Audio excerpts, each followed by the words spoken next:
where it goes down, where you hear about the sports all around town. In the country, full of controversy to the highlights. You just not safe in the limelight. Good evening, ladies and gentlemen. Welcome to another great episode of the Stoop, where we talk hoops, and more hoops. We want to say thank you guys for all the support and tuning in. I gotta introduce my guy, my co-host, my partner in crime, my man Kev P. Kev P, talk to the people, bro. As always, it's a pleasure to be here. Kev P. Let me sit up in my chair and talk this talk real quick. You already know. Listen, we talking about an icon, basketball royalty. It's not talking about gender specific because this thing right here is something special.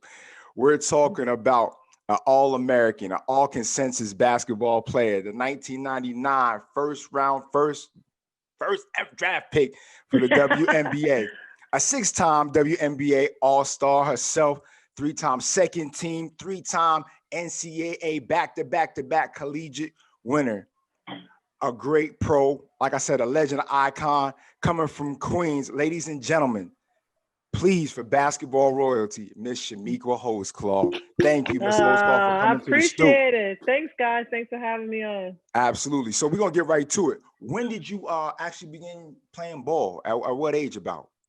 It's probably around age 11.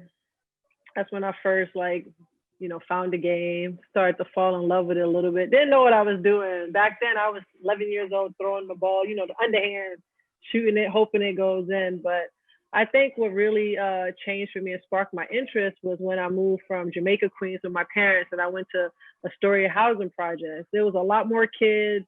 Everybody was out on the courts all the time. And that was the one place where my grandmother allowed me to pretty much go hang out because the court was right next to my building.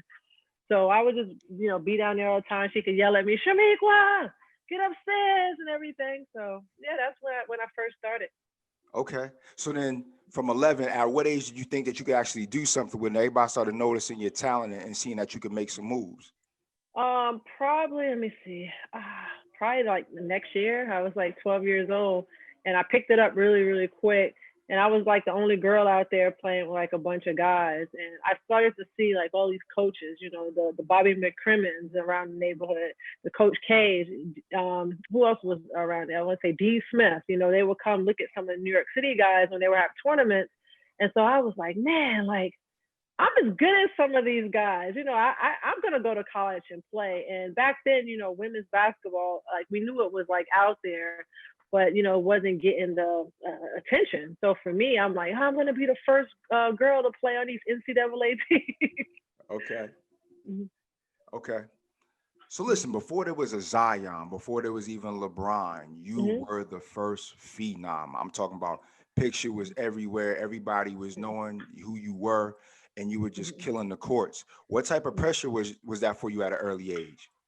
Man, I'm thankful, honestly, coming from New York City because, we consider ourselves the mecca of basketball. During my time coming out, there was just so much hype around the city. I mean, we had the LOs, Lamar Odoms. We had Ron Artest was coming up, Sham God, Stephon Marbury, Felipe Lopez. The list can go on. So many people went D1. So for me, it was just hey, it's my time. My time has arrived. I'm going to get the opportunity to go to college for free because my family was really big on education. We could talk a lot about basketball, but if that wasn't taken care of first and foremost, there was going to be no Chamique Holdsclaw. So it was just exciting. I honestly was just eating it up. I didn't really feel any pressure at all. Okay. What's up, Kev? What you got? You mentioned that you came up at a time where there were a lot of big names coming out. And you mentioned Sham God, you mentioned Ron Artest. You attended Christ the King, and that school is rich in basketball history, as we all know. You went around the same time as some other names, Speedy Claxton, Lamar Odom, Eric Barton. Yet, just as you said, you wanted to prove something and you had something to shine on. But you were the one that went on and won 4 consecutive New York State titles. How gratifying was it to be able to do that and kind of steal some of that spotlight? It was great, but you know, when you think about Christ the King, both programs have always been Oh, absolutely. phenomenal. Mhm. And when I went there, the women, they won the state championship pretty much every year. I mean, they obviously they won 4 times in a row, I don't think, but it was close to it. You know, we were one that people had to really worry about. So when I went there, it was just like, hey, like following in the tradition. You don't want to let anyone down. And it was this amazing time to be from New York City, to be at Christ the King. Mostly in high school, you see where you get a few people at a women's game. Everybody starts showing up, probably at halftime to watch the men. It was rare when people came. They were like, "Oh my God!" Like people come to watch the women's games, and yeah, they want to be there for our games, then be there to support the men. So it was just a lot of excitement and good energy. Now I know Ron Artest is a friend of yours. You Mhm. guys played a lot of ball together. I know you Right. played frequently alongside a lot of the guys. Did you find that they were more physical because they didn't want to get embarrassed by a girl? Man, listen, Ron is like 2 years younger than me, so I've only like stepped on the court with him like once or twice, you know, just like playing in DS Park or something. And so, you know, he has always been a physical guy, but that was my dude from my Boys and Girls Club. Like he used to come up there and play, and all the boys initially they would try to give me the bows to the chest. And so then they put us on the same team. And he was like, yo, whoever tries to hurt her because she's better than them, I'm like knock you out. So he was like my protector and my bodyguard. But yeah, you know, I used to get, yeah, the dudes would get physical, you know, play some tough defense, give it a little elbow, chicken wings, but I couldn't cry. That was the thing. You know, Right. I was like, I'm out here. They knock me down. I got to get back up. Luckily, in a lot of cases, when I was younger, my skills like were way more advanced than theirs was. Physically, it was like a point when I was probably like, I'll say 15 years old, 15, 16, where the guys just shot up. The Right. guys that were going to be tall. So that was like the separation, but I was already in high school playing. Got it. So now I want to go into this because you mentioned earlier you'd be out at the park and grandma would yell out the window to you, which by Right. the way, I used to get that from my pops with the whistle, worst thing in the world. With the whistle, man. I know they Yeah, were clowning you. yeah, it's big time, but that's another story. I want you to tell us a little bit about the influence of your guardian and grandmother, the beautiful June Holdsclaw. Right. Definitely like a major influence in my life. And I would say she changed the narrative. You know, here I am with young parents, struggling with addiction, struggling with being, you know, parents to my brother and I. And my grandmother was able, that's my mom's mom, she was able to come in and get custody of us. And she was just a woman, man, she was about discipline, about structure, and community. And she taught me that at a young age, you know, to give back and things of those sorts, but also to move with integrity. She always tells me, you know, you look around here, I know this is different, you know, your parents are used to their environment, this is different for you, you know, people may judge you. Because I still went to I still went to private schools, and you know, here I am now in a private school, you know, going back to the hood and stuff like that. It was very different for how some of my peers was growing up, and she just told me like education is the key. Keep a level head. It's not where you're from, it's not where you're going, and I think that really allowed me as a young kid to not just inspire myself. Like everyone was at my house because my grandmother was that woman, you know. And I look back now, a lot of my friends I grew up with, you know, just to see the things that they've been able to do in life, you know, and how they've been able to grow. And a lot of them always tell me, man, your grandmother was the best. She used to get on us. She was tough, but she wasn't no snitch. she didn't run back and tell their parents everything, you know. But that was a different time when, you know, the community kind of raised each other. You know, I'm doing something bad, and neighbors like, hey, you know, you better stop, and I would actually stop, not talk back to them. Yeah, no doubt, absolutely. So, Ms. Holdsclaw, as you coming of age and you making your rise and you winning those 4 state titles, it takes patience, it takes accountability, it takes responsibility to be in that gym and working on an amazing skill set which you have. What was that one thing though in the gym that you worked on that people probably didn't know that you worked on to get better? Some people it's they left, some people it's an in and out dribble, but what was that one thing for you growing up that you had to pay special attention to? Oh man, just probably I always like really worked on like I would say sort of like hesitations. Always. That's like a big part of my game because I was like a big guard. I wasn't always gonna be. I had size. I wasn't always gonna be like the fastest. You know, I always had to learn how to change tempos. I think that's what playing with the guys taught me. I also actually worked on. I was a very, very good rebounder, but I worked at that. Like, you know, I would sit there, you know, have people toss the balls all types of way off the glass. It's like I had a knack for where the ball was going because it was something that I actually practiced. You know, yes, I had athletic ability. I could jump a little bit, but it was just learning how the ball, you know, moves off the backboard, you know. And if you play enough basketball, you just know the sweet spots, you know. Mm-hmm. So, you know, those are the type of things I worked on. And I know you said one thing, but also I would say it was really important for me to have like a mid-range game, you know. Okay. I had an opportunity to go growing up in New York. Everybody got handled. Yeah. Everybody got handled, but not everybody could like shoot the rock. And that was something that really, you know, kind of stuck with us. I guess that's what people always talked about. Man, yeah, I dribble the air out of the ball, but I can't shoot. So I just always told myself, like, let me learn how to like really just be able to knock down consistently, like this free throw shot. And learn it from the different angles, you know, so I can be able to, you know, maneuver, you know, and always be able to pull up and knock it down. And so that actually became like a big part of my game. I was really, really good at that. But man, I put so much practice in. You know, you hear about that 10,000, you know, 10,000 hours to perfect something. And I always tell kids today, yeah, I mean, it's easy when everybody's looking, but I was out there. We would be on that court in the projects, rain, sleet, or snow, man. You know, we out there trying, you know how it is, getting the broom, trying to get the snow off, and hands is cold.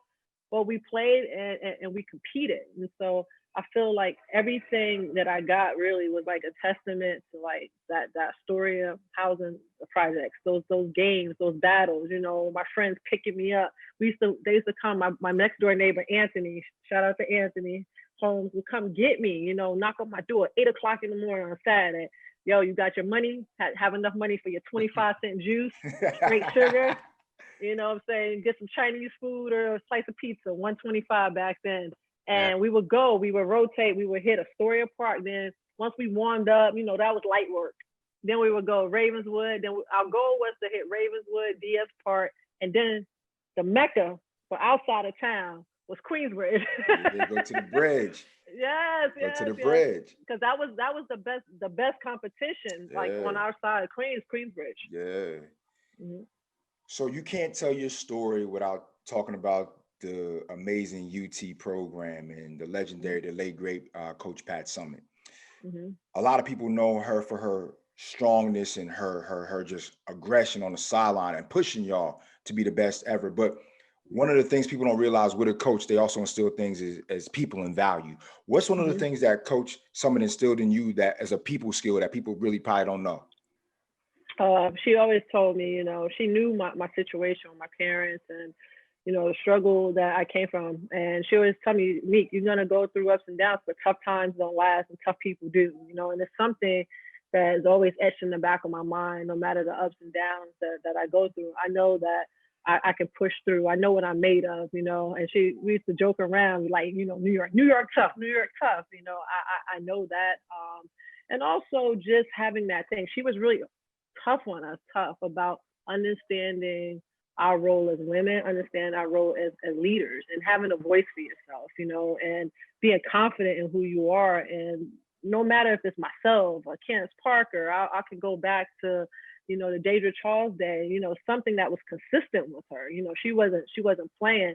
If you look at it, you know, Coach Summitt, it's just so relatable. And you look at how can this woman from like the small town in Tennessee, this white woman at that, you know, like really groom these Black inner city kids. I know people like, man, you know, why people want to go there because she was real, you know, and she came from a tough situation, you know.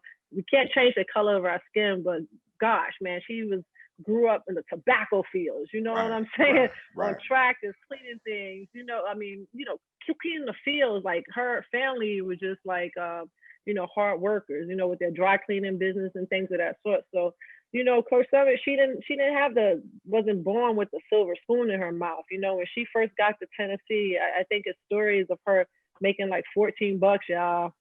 14 bucks, you know, and people not doing the team's laundry for her to work hard and grind it out and to become like the highest paid coach in women's collegiate basketball, you know, highly endorsed. And for her to just basically become synonymous with the game of women's basketball, she never had an off day, man.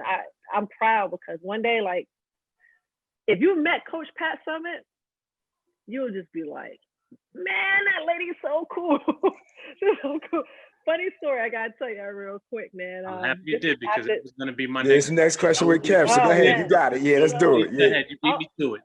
I'm gonna tell a quick one. So, you know, she had transitioned, unfortunately, to Alzheimer's. We lost her, and you know, you just run into people. I'm on an airport one day. You know, I get off a plane, and this lady's like right behind my back. You know, Miss Holdsclaw, let me talk to you. And I'm like, hey, you know, nice to meet you. And she's like, I'm sorry, I got to tell you this story. So one day, I guess Coach Summitt just got on a flight, right? And so we're like looking, people know that's Coach Pat Summitt, you know, and they're looking. And all of a sudden, she doesn't sit in the first class because, you know, I guess she was rushing trying to get the flight. So she sat like, I guess in the next row after first class, like, yeah. So everybody's looking around, you know, tapping each other. And then, you know, the food and the drinks started being served. And she goes, hey, you know, I don't know about y'all, but these couple rows, whoever wants a drink, it's on me. But that, like, man, that's just the type of person that she was, you know. She never met a stranger, always a strong good handshake, always had a comedic side. So that's what kept her relatable to her players. That's dope. It's amazing. Well, I'd like to say this. As young Black people, representation is very important. Mm-hmm. In fact, we just recently shout out to Kamala Harris and her accomplishment. Right. I have a young daughter, and I know what it means to be represented. And for you guys, I'm sorry, ladies, the three Meeks, yourself, Tamika Catchings, Samika Randall. Right. You guys were groundbreaking. To have three young ladies of color not only win, but dominate, and to have the relationship that you guys had, it was really beautiful. Did you know the impact that you were having at that particular time? You know, not really. It wasn't, we knew it was something special. When they first came, because I'm 2 years older, so when they first came, it was like, all right, this is pretty dope. But then after we had that undefeated season, I'll probably say like my junior year, I was like, yo, this is crazy. Like, they can't say our names right all the time, but, you know, the Samika is pretty ill. You know, like, hey, y'all better learn our names. But it was really special when, yeah, they know it now. They know it now. And this is what we were able to do, just that selflessness. You know, I always try to tell kids now, everybody wants to be the woman or the man, you know, they want to be the player at their schools. But here I was, you know, we were all Americans, you know, we all could have led that team. And, you know, there was nights where we did, it was interchangeable. We just went out there and competed and had fun. And I think that's why we had so much success.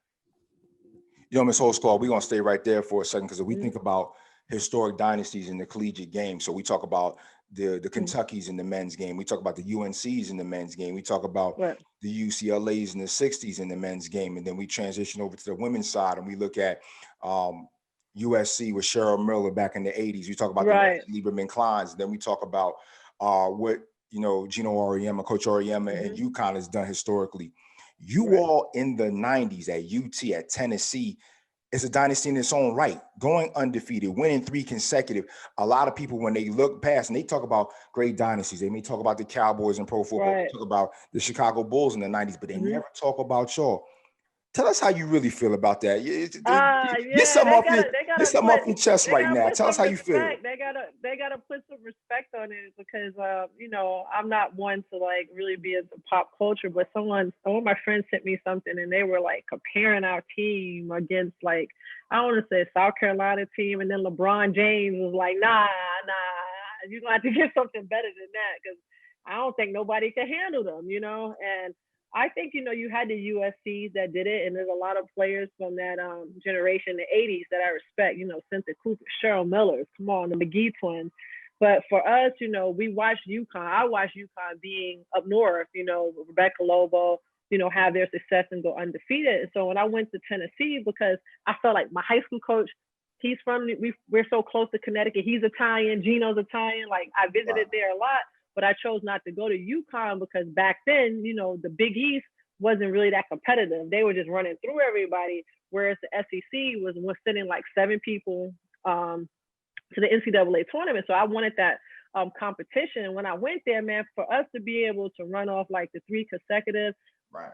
We played the #1 schedule in the country. Everybody know power ratings. Like Coach Summitt said, to be the best, you have to play the best. So it's kind of like annoying when everybody just kind of like, goes from the USC days, like you said, you talk about the men's dynasties, but sometimes people forget the greatness. Come on, put some respect on it.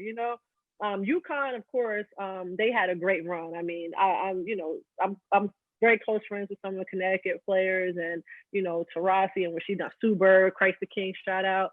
What they've done was amazing, but I just think it was that time in women's basketball, like you really didn't have that excitement, the athleticism, we were lobbing the ball up, the defensive intensity. I mean, we really went on a roll. So yeah, I think sometimes when I hear some comparisons of who they're comparing us to, I'm like, nah, they wouldn't want that work. I don't know if you noticed, but doing research for this interview, you all and the 3 Meeks were the first set of African-American women to be on a national publication in Sports Illustrated other than any national team. So you talk about United States sports, like, United States basketball team, but you all were the first women's collegiate team to be featured on Sports Illustrated. And that's a record. Wow. Like people don't really put, like Brian was right, put some respect on y'all name because y'all dynasty was really real.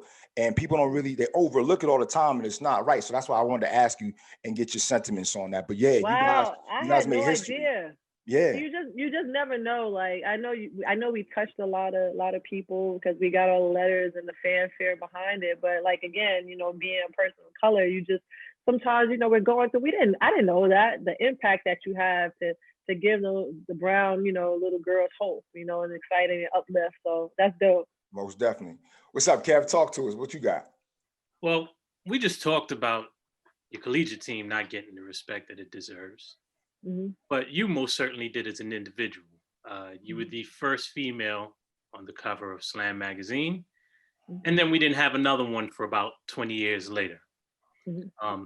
The idea of you being on the cover in a Knicks uniform was the ultimate sign of respect, implying that you could play with the best in the world in the NBA. The WNBA at that particular time was still in its infancy stages, and it could have been considered a slight, but that actually served as the ultimate promo for yourself and ultimately the WNBA. Mm-hmm. Share your thoughts on it then, and then 22 years later now. Man, when they hit me up, because I was that kid in college, sports. So I had like every Slam magazine, when it came out, the day it came out, when it got it, you know what I'm saying? You pay that money, you get your magazine. So when they asked me to be on it, I'm like, what? And, I think if I'm not mistaken, it was started here in New York. Mm-hmm. And the guy was just like wanted to show me love and show me support. And it was just like that aha. By putting me in a Knicks jersey was like the aha moment, because let's be real. I have to always tell people, there's no way that the strength factor, men and women are very different. So skill wise, like I worked out over my career with a lot of NBA guys, and I could, yes, this was a bunch of them that my skill set was better. But as far as the strength and the power, there's no comparison. But I appreciate the love and the excitement, to be able to experience that. And then, after all this time, what would you say? It was 20 years? I mean, it should have been another one on the cover before 20 years, but it was great to see Maya Moore on the cover. She had a great career at UConn, did some awesome things in the league, and also take it a step further. I mean, the greatness kept rolling with her advocacy, with social injustice. So, shout out to her for that. We talked about some of your younger years. Mm-hmm. And as you start coming up in the ranks and things change. Players start changing. Opposing teams, defensive schemes are focusing on you. Offensive plays are drawn for you or through you as well. Do you recall when that shift actually began? Like at what point in your life was like, all right, I'm starting to notice? Oh man. Well, I would say the big difference, like when I first really noticed it, you notice it when you're in high school and things like that, boxing ones or whatever. Mm-hmm. But when I got to college, you're dealing with, sort of some top elite athletes, in the whole US. I saw like a lot of trick defenses. A lot of people try to be like really physical with me and switch it up. So that's when I just like, when I started seeing that, as a player, you want to rush. I was an offensive player, so I'm like thinking, oh, I gotta do things myself. And I learned to like really utilize my teammate. You have those teammates. Oh my God, I had some great ones where they may not play. They're there in that team. They practice with you, but they may not get 10. They may not get 10 minutes to play a game. Some sit the bench, but they're watching the whole game. Right. And it was an old veteran player who told me, man, find a teammate on your team that is into the game, not just there on the bench, but is into the game, is watching. Create a bond. Let them know that you hear what they're saying. And I had those teammates. I mean, now those teammates are like major D1 coaches. Those teammates, one of my teammates that used to always like help me with the defensive schemes and see things is like one of the top plastic surgeons. I mean, so those people are invaluable. I mean, they really helped me. I had those teammates as pros that just allowed me to be great and supported me. So, yeah. TJ Raga. Wonderful. Oh man. The late great Kobe Bryant, his second act of life post playing days was to begin to now champion the women's game and try to push the women's game forward. Piggybacking off of that, what are some of the things that you would like to see done for more notoriety for the women's game? The women's game did amazing things in the bubble, but what is the women's game missing that you'd like to see done, moving things ahead, moving things forward further? Oh my God, man, I was really proud of the young ladies, really going in there and fighting and using their platforms and their voice to say, hey, listen, it's time that, we get paid more. Of course, people constantly compare it to male salaries, and that's like really an unfair because the men sell so much more merch. Tickets are so much more expensive. They have some billion-dollar TV contracts. We're not there yet, but what you want to see is a level of respect. And I think we finally got that, and people understanding that we're not just, women who lace it up and compete on the court. We're shifters and we're creating change in our communities. And this whole movement that we saw, as far as like social injustice, a lot of Black Lives Matters, a lot of it was, popping off with the WNBA players out there advocating, using their platforms in their communities. So we're so much more, as we know, women are dynamic, women, are amazing. And it feels good to see, like, it's not just the league realizing that, it's starting to see like society, the NBA guys rocking with us, telling us it's like, you guys that's wearing the orange jersey hoodies and supporting us. So I feel really good. And I think it's going to continue to grow because the talent, man, the athleticism of the women's game is definitely changing. And more importantly, we're learning to be professionals. You got to remember this league, what was it, 1998? 97, yes. Houston Rockets first championship. Right, so it's still fairly new, we're growing. Got it. As accomplished as you are as a player, have you ever considered coaching? Why she laugh first? You're a goat gonna laugh, Kev. Come on. I'm laughing because I get this question 24/7. I was telling my college coach, Mickey DeMar, she's at Georgia Tech now. I was like, man, I was talking to her. We talked for like 2 hours, maybe a month ago. I said, Mickey, man, when people ask me why you're not coaching, it's like, man, like I'm a disappointment. Nah, it ain't that. Not at all. I just respected basketball mind so much that, and we talked about like representation and passing things on. Right. I would love to see you do it. Is that something definitely. What about? Oh, possibly. Maybe like a youth league or something like that. I don't see myself at the collegiate level or anything serious. Really, I won't say like youth sports is not important, but being able to like really shape these kids while they're young, to help them get on the road to success, possibly some AAU's basketball and whatnot. But it's interesting because I watch a lot of, I watch basketball, here and there, and it's just like crazy. I can't cut my mind off because I wish I could just watch the game, to just watch it, but I'm looking at the plays. I'm like, oh my God, this person's done this. Oh, come on, go over the top. And it kills me, man. It kills me. Then I just want to. I'm like, man. I'm like talking to my brother's friend's son. Like, man, you gotta do this. I'm like, just send me the tape so I can look after this stuff for you. So I think in the last couple of years, I think it's something that is like really, really moved me.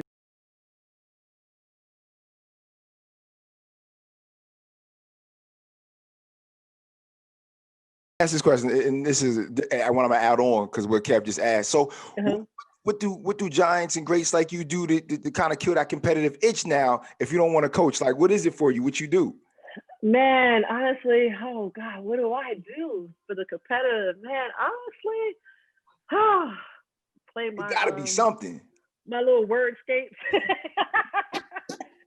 and my spades online, man. I be playing these games, but that, and I read a lot. Honestly, I and I read a lot. Honestly, I just had to really, for me personally, I had to really like just make things a little more still, have a little more stillness in my life. And that's why I read a lot. I run. A lot of the stuff that I do now competitively is within myself. You know what I'm saying? Saying, all right, consistency, getting structure in the schedule. If I say I'm gonna work out, doing it, waking up 5:30 every day. It's those little challenges with myself. But my friends hate me because like it does kick in. They don't want to go bowling with me or anything. Because it's something inside. Like I ain't gonna lie, I play it cool. Any type of like out sports we go play outside, anything bowling. I love the bowl. I start off like, oh, this don't matter, but inside it's like something is on fire.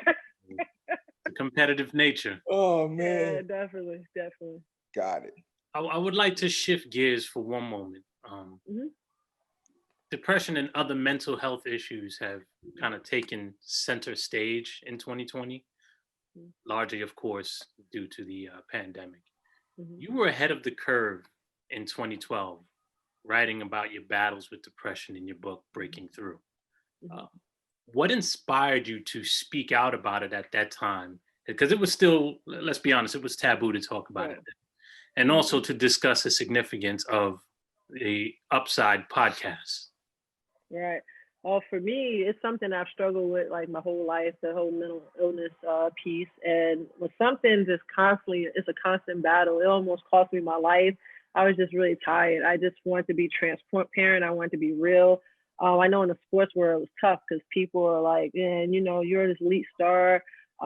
People are going to judge you, like the stigma, you're crazy, you're this and that. And I just was like, you know what, I'll shoot my shot. I grew up with a dad who we never talked about his issues. It was like, oh, he's an alcoholic, he's a drinker. But what my dad was dealing with was schizophrenic disorder.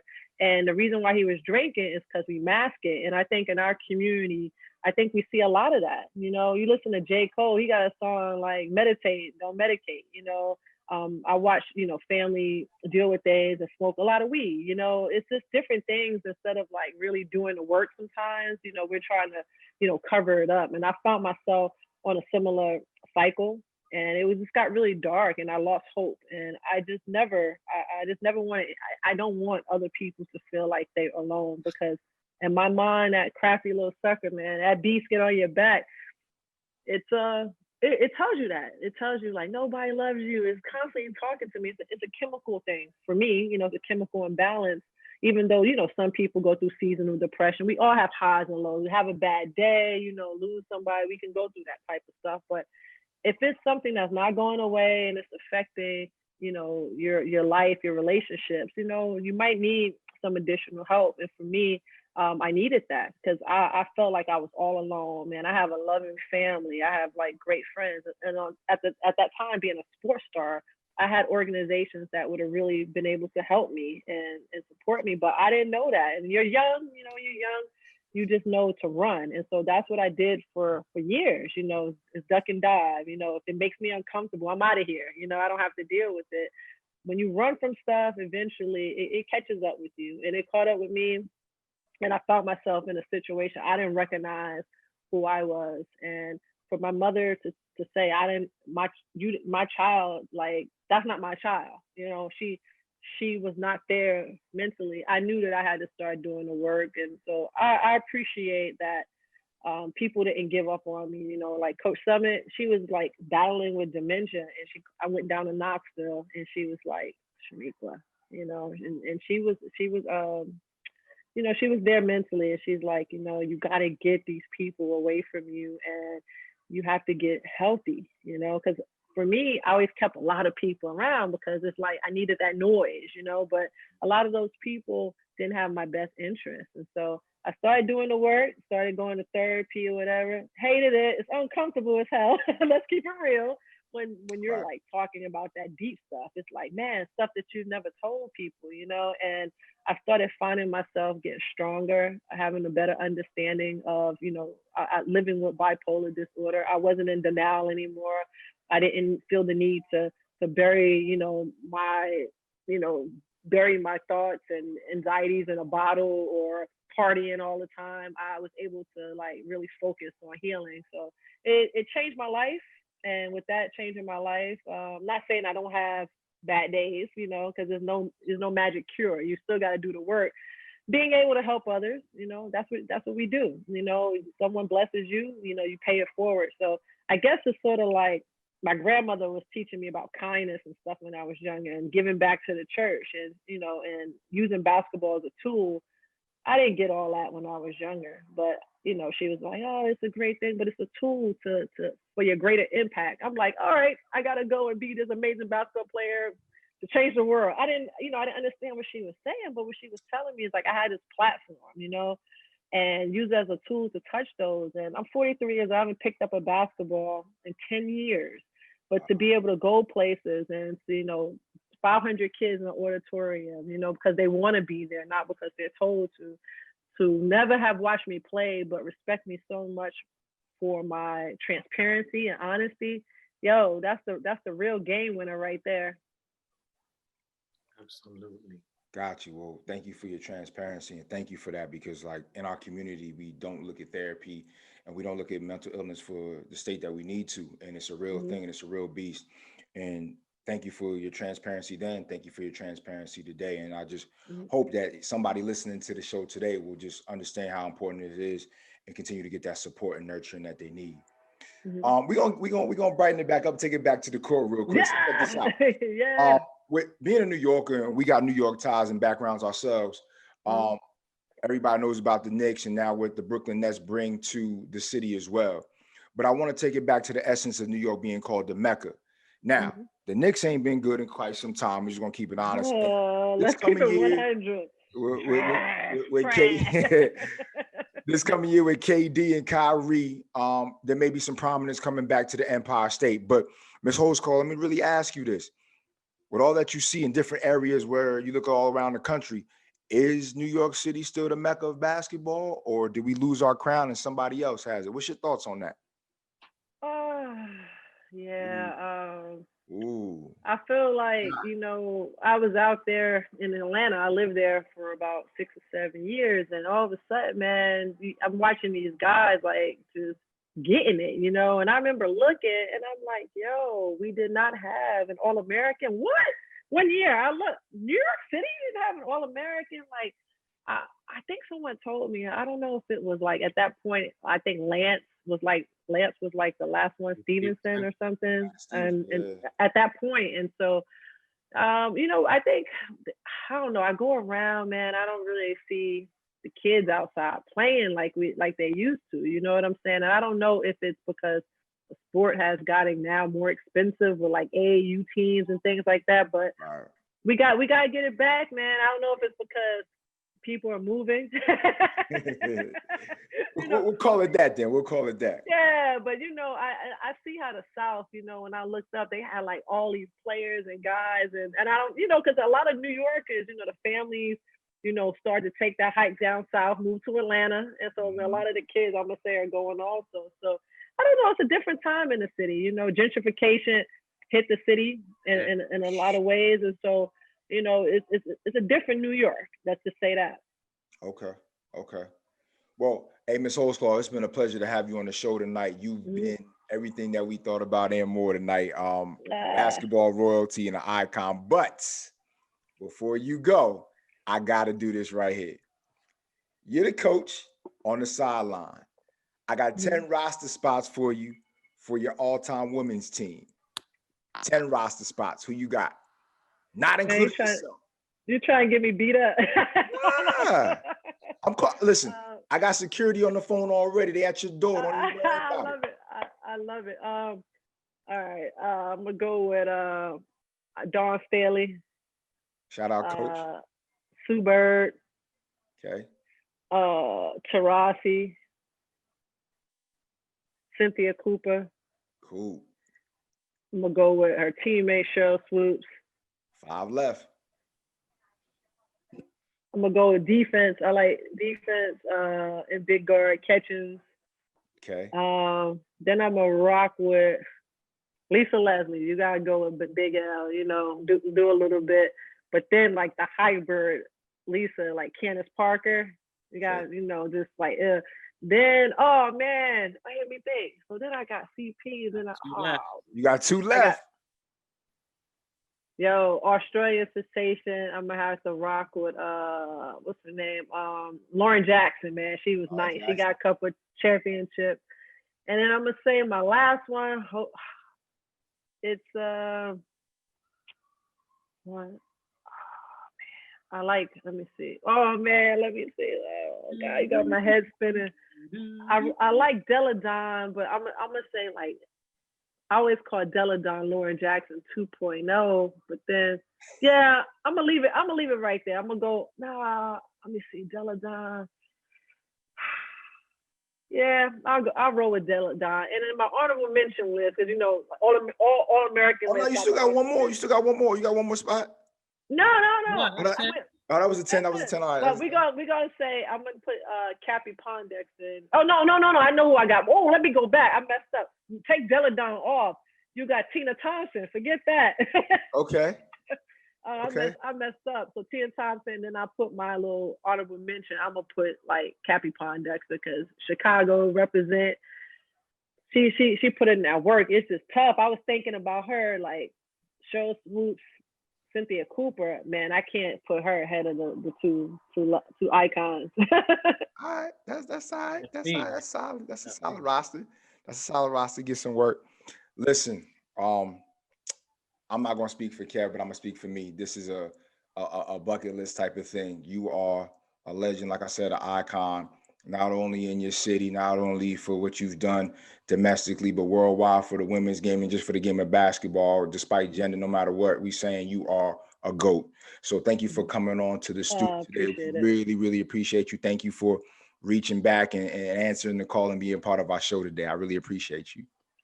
Thank you, brothers. I appreciate it. Y'all stay blessed, stay safe. Good luck on the show, and we'll have to do it again. Okay, hold on. Kev, go ahead. Go ahead, Kev. No, I was just saying you can speak for me on that one because you hit the nail on the head. You started with you not speaking for me. Speak for me, brother. Okay. Well, listen, we also, like we get for all of our guests, I want you to go ahead and send me some info on you, our business address or whatever, because we want some official Stoop merch as well, like we like to do everybody, so you can rock it and feel proud, all right? All right, I appreciate that. I'll hit you with the info. Absolutely. Ladies and gentlemen, that's been our guest, Miss Chamique Holdsclaw. Thank you for tuning in for another great episode of The Stoop. We'll catch you next time. Some say that it gets no real on the field or the court. We capture the thrillers. Some opinions and all of the truth. Real people talking real sports on The Stoop.